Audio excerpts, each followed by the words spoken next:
Our next speaker is a very eminent guest, Consul Asim Kumarji, Consul General at the Consulate General of India in Atlanta. Mr. Kumar joined the Ministry of External Affairs in 1991.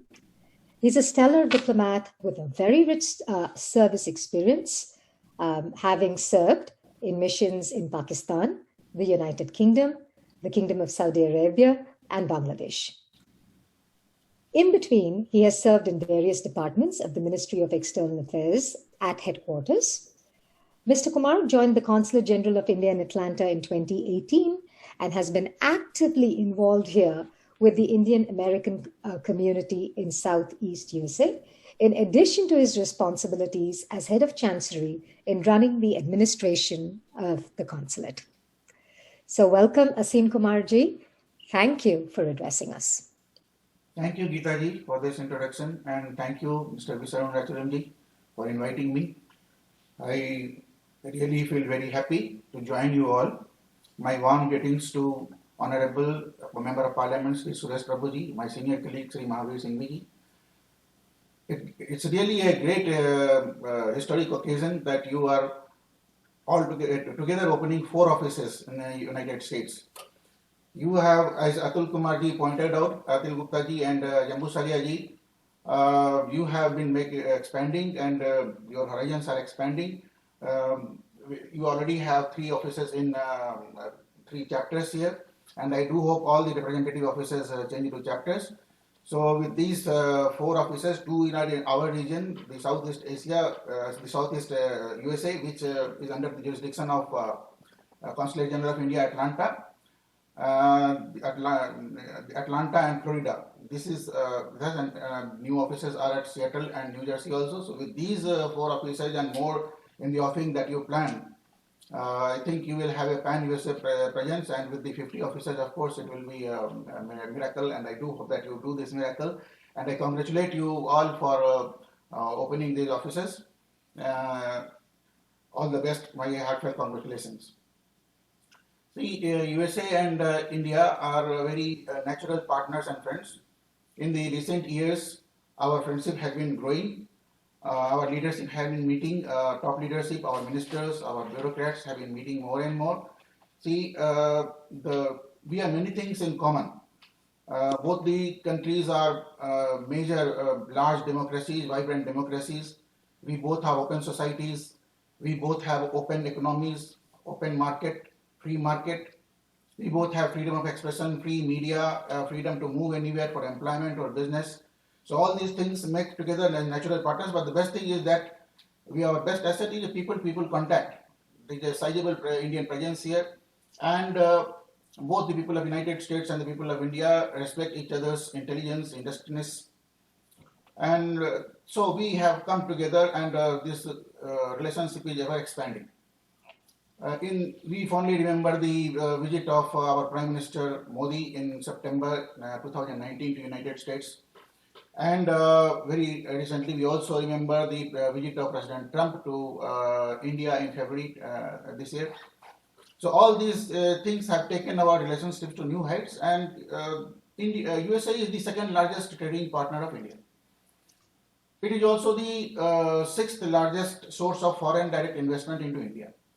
Our bilateral trade in 2018 was around $142 billion, which this year, last year, in 2019, it has gone up to $150 billion. We have a robust defense trade, bilateral trade of around $20 billion. There are around 200 Indian companies which are working in different parts of United States, and in almost all the 50 states of United States. So it's a great partnership, and we do feel that this will again keep on expanding and go up to reflect the share of our region, this Southeast USA. I would like to just make a brief presentation, and that will show how this region is playing an important role, how much it contributes to the GDP of the US economy, and also vis-a-vis the trade and commerce with India. So this is the first slide. As you can see, we have jurisdiction over the states of 6 states of Mississippi, Tennessee, Alabama, South Carolina, Georgia, and Florida. Besides this, we also have jurisdiction over 2 territories, which are the territory of Virgin Islands and Puerto Rico. So you see, in this part of the world, there are around 55 million people, and this makes around 16.7% of the total US population. And the contribution of this area is around $28.2 trillion, which is about 13% of the total US GDP. And the Indian population here in this area is around 4 lakhs. Now we see at the total goods trade statistics. You can see that in 2019 we had around $92 billion of trade. The total USA had this figure, and our area of these 6 states and territories had around $12 billion, which makes again 13% of the USA, total USA. So our jurisdiction of exports back. Our jurisdiction of exports was 15%, and imports from India were 15%, and exports to India was 9%. So that is 24%, which is still which shows that there is a good scope for export of goods more from India. Next. So as you can see, we have these states. They are known for these industries. The Tennessee, you have the auto and the healthcare and the cyber security, medical devices and logistics. Then in Mississippi, we have agriculture and auto companies. In Alabama, we have the auto companies, healthcare, agriculture again, and then aerospace and aviation. And in South Carolina, we have the aerospace, the textile, and the auto industry. In fact, last year in 2019, we opened the Sundaram Clayton plant, opened at Ridgeville there. And it is a big plant with a big employment of Indians and also the Indian Americans here. And I had the honor to inaugurate it there. Then you come to Georgia. Georgia has auto industries, aerospace, agriculture, then IT services and fintech industries. And Florida has aerospace, aviation, tourism. It is a big center for tourism, logistics, and also it has medical devices companies here.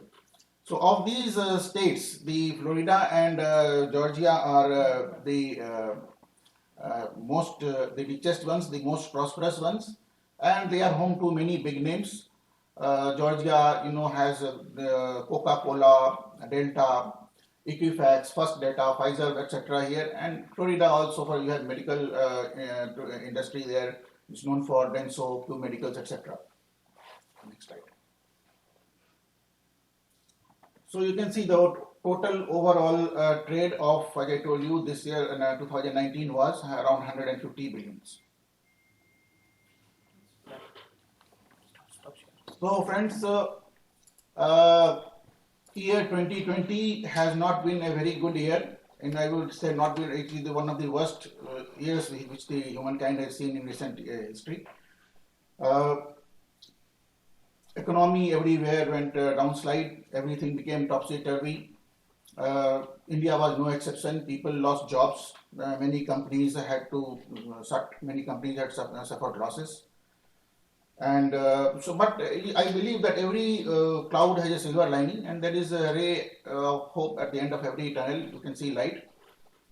So India responded quite well to this pandemic. In fact, I'll say our response was the best. And not only that, in managing COVID-19, but also internationally, we supplied medicines, hydroxychloroquine and other medicines to around 150 countries of the world. India came to be known, firmly established as the pharmacy of the world. Our PPE production was very negligible, but within 2-3 months it multiplied many-fold, thousand-folds. We saw innovation, even auto companies coming together for making ventilators. So we rose up and in the adversity, and our government came with a plan with a massive economic package of $270 billion at the outset, which was around 10% of the GDP of India. And we started reforms in several sectors of the economy, be it mining, be it chemicals and fertilizers, be it agriculture, be it aviation, everywhere. We recently have brought agricultural reforms. There is a little bit of teething problems, but we are sure the farmers have already started getting the benefits and the word has spread. So we will have, everything will be even very soon. COVID-19 has not, it has rather upset our spirits, and it has given us more new opportunities. You see, the industries shifting from elsewhere in the world are now finding their way into India, and the world atmosphere is also in favor of India. It looks at India as a major destination for investments, as a big market, and you can see our Prime Minister has also come out with, he has been very inspiring, and he has given the slogan, "Be vocal for local." And we already had Make in India, so we are going all out to manufacture things in India and export them out. He has also given the call for Atmanirbhar Bharat, so things will definitely get better. And so at the end of the year, I think there are positive, optimistic things to celebrate. I see two rays of hope, two good news at the end of the year. One is that ICAI has opened 4 chapters and has expanded its horizons here. And the another good news is that vaccines have come. So with these, I end on an optimistic note. I do believe that your presence here will definitely positively affect the trade, industry and business because of the 7 decades of experience and of ICAI and the name it has made and the professionalism that it is known for worldwide. So I congratulate you once again, and I wish you a Merry Christmas, everybody. And I would like to tell you that the Consulate General of India will extend all cooperation to you in every way, and we will together work with the Chambers of Commerce and the NAV here to achieve the aim of, we will take this bilateral trade of about 150 billion to 500, say in 2024-25, and together we will make India a $5 trillion economy. Thank you very much, and I wish you again a Merry Christmas and my best wishes for a new year. Thank you. Thank you. Consul General Aseem Kumarji, thank you for that wonderful speech. Thank you for the outreach. There was so much that I learned today from your presentation. And thank you also for informing all of us here about the initiatives taken by the Indian government